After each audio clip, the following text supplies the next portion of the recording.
Welcome to my mini blog. আজি মই আপোনালোকক দিল্লীৰ টিউলিপ ফেষ্টিভেল দেখুৱাম।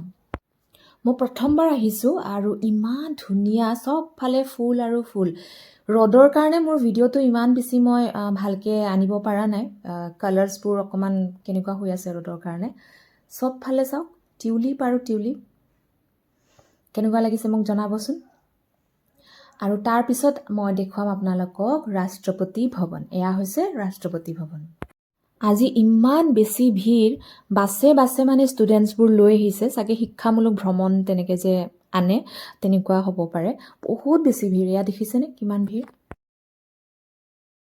একটো ইমান ভিৰ আৰু তাতে ইমান ৰ'দ, ভালকৈ যে ফটো এখন উঠাও নহ'ল মানে। যিয়ে নহওক, টিউলিপ ফেষ্টিভেল দেখিলোঁ, ৰাষ্ট্ৰপতি ভৱন দেখিলোঁ, ভালেই লাগিলে। আৰু তাৰপিছত আমি ঘূৰি ফুৰি টায়াৰ্ড হোৱাৰ পিছত আমি সাগৰ ৰত্নত খাবলৈ গ'লোঁ।